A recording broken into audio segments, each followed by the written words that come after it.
நான் உங்கள் ஃபேக்கல்ட்டி ரை Prashanth. First UGC NET exam அப்படின்னா என்ன அப்படின்னா, யூனிவர்சிட்டி கிராண்ட் கமிஷன், அதாவது யூஜிசியால் நடத்தப்படுற ஒரு எலிஜிபிலிட்டி டெஸ்ட். அதை தான் நம்ம நெட் எக்ஸாம் அப்படின்னு சொல்கிறோம். இந்த எக்ஸாமை யார் நடத்துகிறாங்க அப்படின்னு பார்த்தோம் அப்படின்னா, நேஷ்னல் டெஸ்டிங் ஏஜென்சி மூலம் நடத்தப்படுது. இந்தியாவில் இருக்கிற கல்லூரி மற்றும் பல்கலைக்கழகங்களில் உதவி பேராசிரியராக பணிபுரியறதுக்கு நடத்தப்படுற ஒரு தகுதி தேர்வு தான் இந்த நெட் எக்ஸாம். இந்த எக்ஸாமோட நோக்கம் என்ன அப்படின்னா, இப்போ பிஹெச்டி அட்மிஷன் சேரணும் அப்படிங்கிறதுக்கும், அசிஸ்டன்ட் ப்ரொஃபஸராக காலேஜில் ஒர்க் பண்ணுறதுக்கும், ஜேஆர்எஃப் ஜூனியர் ரிசர்ச் ஃபெலோஷிப் வாங்கி அது மூலிமா நம்ம பிஹெச்டி பண்ணுறதுக்கும் இந்த எக்ஸாம்ஸ் வந்து ஹெல்ப் பண்ணுது. இந்த எக்ஸாமை யாரெல்லாம் எழுதலாம் அப்படின்னா, தமிழில் முனைவர் பட்டம் பெறணும், அதாவது தமிழில் நான் டாக்டரேட் பண்ணணும் அப்படின்னு நினைக்கிறவங்களும், காலேஜஸ் மற்றும் யூனிவர்சிட்டிஸில் வந்து அசிஸ்டன்ட் ப்ரொஃபஸராக உதவி பேராசிரியராக பணிபுரியணும் அப்படின்னு நினைக்கிறவங்களும் இந்த எக்ஸாம்ஸை எழுதலாம்.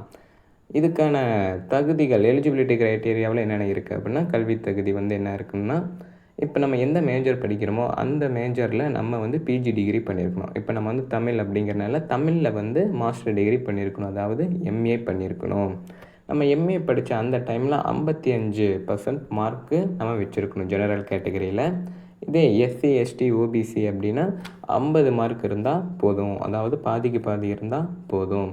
இப்போ இதே நம்ம ஃபைனல் இயர் தான் படிச்சுக்கிட்டு இருக்கோம் அப்படின்னா, அந்த ஸ்டூடெண்ட்ஸ் வந்து அப்ளை பண்ணலாமான்னா அப்ளை பண்ணலாம். முன்ன வந்து பார்த்திங்க அப்படின்னா பிஜி ஃபஸ்ட் இயர் படிக்கிறவங்களே எழுதலாம். நான்லாம் பிஜி ஃபஸ்ட் இயர் படித்தப்பையும் எழுதியிருக்கோம். ஆனால் அதுக்கப்புறம் வந்த சில மாற்றங்களால் ஃபைனல் இயர் படிக்கிற ஸ்டூடெண்ட்ஸால் மட்டும்தான் இப்போ எழுத முடியுது.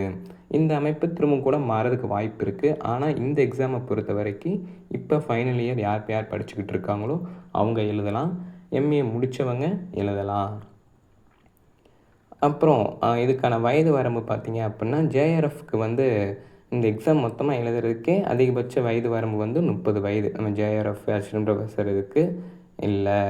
இதே எஸ்சி எஸ்டி ஓபிசி கேட்டகிரிகளுக்கு வந்து வயது தளர்வு உண்டு. எவ்வளவு தளர்வு உண்டுன்னா 5 வருடங்கள் வந்து இதற்கு தளர்வு இருக்குது. அசிஸ்டன்ட் ப்ரொஃபஸர் இதுக்கு வந்து வயது வரம்பு இல்லை. இதே நம்ம ஜேஆர்எஃப் ஆகணும் அப்படின்னா அவங்களுக்கு வந்து அதிகபட்ச வயது 30 வயது ஜென்ரல் கேட்டகரியிலையும், பெண்கள் எஸ்சி எஸ்டி ஓபிசி பிரிவினர்களுக்கு வந்து 5 வருடங்கள் வரைக்கும் தளர்வு இருக்குது.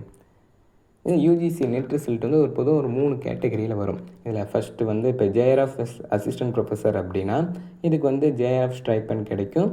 அசிஸ்டன்ட் ப்ரொஃபஸராக நம்ம ஒர்க் பண்ணுறதுக்கு நம்ம எலிஜிபிள். இதே அசிஸ்டன்ட் ப்ரொஃபஸர் ஒன்லி அப்படிங்கிறப்ப நம்ம வந்து காலேஜ் லெக்சருக்கு நம்ம ஜாபுக்கு எலிஜிபிள். ஜேஆர்எஃப் கிடைக்காது, அமௌண்ட்டு வராது. இந்த பிஹெச்டி அட்மிஷன் ஒன்லி அப்படிங்கிற அந்த இதுக்கு வந்துருச்சு அப்படின்னா நம்ம வந்து பிஹெச்டி பண்ணுறதுக்கு ஒரு என்ட்ரன்ஸை குவாலிஃபை ஆகிட்டோம். நம்ம பிஹெச்டி பண்ணுறதுக்கான என்ட்ரன்ஸை கிளியர் பண்ணிட்டோம், நம்ம பிஹெச்டி பண்ணுறதுக்கு குவாலிஃபை ஆகிட்டோம். இந்த பிரிவுக்கு பார்த்திங்க அப்படின்னா ஜேஆர்எஃப் கிடையாது. அசிஸ்டன்ட் ப்ரொஃபஸராக நம்ம ஒர்க் பண்ணுறதுக்கு முடியாது. எல்லோரும் பொதுவாக கேட்குறது அந்த ஜேஆர்எஃப்னால் என்ன அப்படிங்கிறத அதிக பேர் கேட்குறீங்க. அதை பற்றின ஒரு டீட்டெயிலாக நம்ம இப்போ பார்த்துருவோம். ஜேஆர்எஃப் அப்படிங்கிறது வந்து ஒன்றுங்க, ஜூனியர் ரிசர்ச் ஃபெலோஷிப் அப்படிங்கிறது தான் ஜேஆர்எஃப் அப்படின்னு நம்ம சொல்கிறோம்.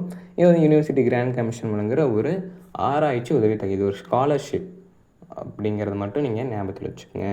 இது வந்து யூஜிசி நெட் தேர்வில் உயர்ந்த மதிப்பெண் பெறவங்களுக்கு தான் வழங்கப்படுது. இந்த எக்ஸாம் எழுதி பாஸ் பண்ணுற எல்லாத்துக்குமே அமௌண்ட்டு தருவாங்களா, இந்த ஸ்காலர்ஷிப் கிடைக்குமா அப்படின்னா இல்லைங்க.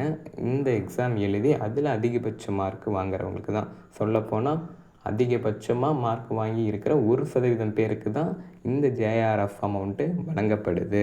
இப்போ இதுக்கு வந்து வயது வரம்பு வந்து அதிகபட்சமாக 30 வயது வரைக்கும் நம்ம எழுதி வாங்கலாம். இந்த எஸ்சி எஸ்டி ஓபிசி பெண்களுக்கு வந்து முன்ன சொன்ன மாதிரி 5 வருடங்கள் வந்து தளர்வு இருக்குது. இந்த ஜேஆர்எஃப் ஸ்டைஃபனில் வந்து முதல் 2 வருஷம் என்ன அப்படின்னு பார்த்தோம் அப்படின்னா, இந்த முதல் 2 வருஷம் வந்து ஜேஆர்எஃப் பீரியட் அப்படின்னு சொல்லுவாங்க, அதாவது ஜூனியர் ரிசர்ச் ஃபெலோஷிப் பீரியட் அப்படின்னு சொல்லுவாங்க. இந்த 2 வருஷத்தில் மாதம் 37,000 உங்களுக்கு உதவித்தொகையாக கிடைக்கும். ப்ளஸ் ஹவுஸ் ரெண்ட் அலவன்ஸோட நீங்கள் எந்த நகரத்தில் குடியிருக்கீங்களோ அந்த நகரத்தோட தன்மைக்கு ஏற்ப 3,000, 6,000, 9,000 இதில் ஏதாவது ஒரு தொகை வந்து உங்களுக்கு கூடுதலாக வழங்குவாங்க. ப்ளஸ் நீங்கள் வருடம் உங்களோட ரிசர்ச்சுக்கு புத்தகங்கள் வாங்கிக்கிறதுக்கு அதுக்கு ஒரு 2,500 கூடுதலாக தருவாங்க. கிட்டத்தட்ட மாதமே ஒரு 39,000 44,000 வரைக்கும் வாங்கிறதுக்கான வாய்ப்புகள் இந்த ஜூனியர் ரிசர்ச் ஃபெலோஷிப்பில் இருக்குது. அடுத்த 3 ஆண்டுகள் பார்த்தீங்க அப்படின்னா எஸ்ஆர்எஃப் அப்படின்ட்டு இருக்குது. இந்த எஸ்ஆர்எஃப் அப்படிங்கிறது சீனியர் ரிசர்ச் ஃபெலோஷிப். இதில் வந்து பார்த்தீங்க அப்படின்னா மாதம் 42,000 ப்ளஸ் முன்ன சொன்ன மாதிரி ஹவுஸ் ரெண்ட் அலவன்ஸ் இருக்குது. அது நீங்கள் திரும்பவும் சொல்கிற மாதிரி அவங்க வாழ்கிற நகரங்களுக்கு ஏற்ற போல் 3,000லேருந்து 9,000 வரைக்கும் கிடைக்கிறதுக்கு வாய்ப்பு இருக்குது. இந்த பண உதவி வந்து எவ்வளோ நாள் சார் வரும் அப்படின்னா மொத்தம் 5 வருடங்கள் வரும். மொத்தம் 5 வருடங்கள் வரைக்கும் இந்த ஸ்காலர்ஷிப் வந்து நமக்கு கிடைக்கும். அதில் முதல் 2 வருஷம் வந்து ஜேஆர்எஃப் அப்படிங்கிற அந்த முறையிலையும், அடுத்த 3 ஆண்டுகள் வந்து எஸ்ஆர்எஃப் அப்படிங்கிற அந்த முறையிலையும் நமக்கு வந்து இந்த ஸ்காலர்ஷிப் கிடைக்கும். இது வரைக்கும் தேர்வு எழுதியவர்களாக இருந்தாலும் சரி, இனிமேல் நாங்கள் தேர்வு எழுத போகிறோம் அப்படின்னாலும் சரி, இன்னும் 2 மாதம் இருக்குது. இப்போ ப்ரிப்பேர் பண்ண ஆரம்பிச்சிங்கன்னா கூட நம்மளால் நெட் பாஸ் பண்ண முடியும். அதுக்கான ஒரு சரியான திட்டமிடலும், ஒரு சின்ன உழைப்பும், ஒரு நல்ல கைடன்ஸும் இருந்தாலே போதும், பாஸ் பண்ணிடலாம். அதுக்கான ஒரு வாய்ப்பை தான் இடிஎம் அகாடமி உங்களுக்கு தொடர்ந்து வழங்கிக்கிட்டே இருக்குது. இது வரைக்கும் நம்ம யூடியூப் சேனலில் தமிழ் நெட் எக்ஸாம் ரிலேட்டடாக syllabus discussion, preparation strategy, high weightage topic, எந்த பாடத்தில் இருந்தாலும் ரொம்ப அதிகமான நிறைய வினாக்கள் வந்திருக்கு. அதில் உட்தலைப்புகளில் எந்தெந்த வினாக்கள் அதிகமாக வந்திருக்கு அப்படிங்கிறத பற்றி நம்ம பார்த்துக்கிட்டு இருக்கோம். அப்புறம் கடந்த கால வினாக்களாக இந்த டிசம்பர் மாதமும் இந்த ஜூன் மாதமும் கேட்கப்பட்ட வினாக்கள் எல்லாம் நம்ம கிளியர் பண்ணிக்கிட்டு வந்துக்கிட்டு இருக்கோம்.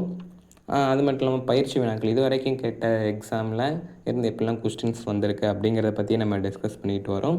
இது மாதிரி நம்ம 10 யூனிட் ரிலேட்டடாக நம்ம பார்த்துருக்கோம் ஃபவுண்டேஷன் கிளாஸஸில். தொடர்ச்சியாக நம்ம எப்படியெல்லாம் பிஒய்க்யூஸ் வந்திருக்கு, அதை எப்படியெல்லாம் சால்வ் பண்ணலாம், எதுக்கெல்லாம் நம்ம அதிக முக்கியத்துவம் கொடுத்து படிக்கணும் அப்படிங்கிறத பற்றியும் நம்ம தொடர்ச்சியாக நம்ம பார்க்க போகிறோம். அடுத்து தேர்வுக்கு தயாராகிற விதமாக 2 மாதம் கிராஷ் கோர்ஸ் வந்து நம்ம ஸ்டார்ட் பண்ண போகிறோம் ஏப்ரல் 2ஆம் தேதியிலேருந்து. அதில் நீங்கள் ஜாயின் பண்ணிக்கலாம். நம்ம இடிஎம் அகாடமியிலேருந்து லைவ் கிளாஸஸ் எடுக்க போகிறோம். ஸ்டடி மெட்டீரியல்ஸ் இதில் இருக்கும். அது மட்டும் இல்லாமல் சிபிடி மூடில் டெஸ்ட் சீரியஸ் இருக்க போகுது. நம்ம அந்த வகுப்பில் கம்ப்ளீட் சிலபஸ் பற்றியுமே படிக்க போகிறோம். எந்த யூனிட்டுக்கு எந்த புக் படிக்கணும், அதில் எந்த டாப்பிக்கெல்லாம் ரொம்ப முக்கியம், எப்படியெல்லாம் கொஸ்டின்ஸ் வந்துருக்குன்னு தெளிவாக பார்க்க போகிறோம். ரெகுலராக டெஸ்ட் இருக்க போகுது. எடுக்கிற எல்லா வகுப்புகளுமே இடிஎம் அகாடமியோட ப்ளே ஸ்டோர் ஆப்பில் இருக்க போகுது. அதில் நீங்கள் ஜாயின் பண்ணி அந்த வீடியோவை பார்த்துக்கலாம். நோட்ஸஸ் அதில் அவைலபிளாக இருக்கும். பேப்பர் 1, பேப்பர் 2 தமிழுக்கான கிளாஸஸ் நடக்கும். இந்த வீடியோவிலிருந்து நெட் எக்ஸாம்னா என்ன, அதில் என்ன பெனிஃபிட்ஸ் இருக்குது அப்படிங்கிற ஒரு ஐடியா கிடச்சிருக்குன்னு நம்புகிறேன். Thank you so much. All the best.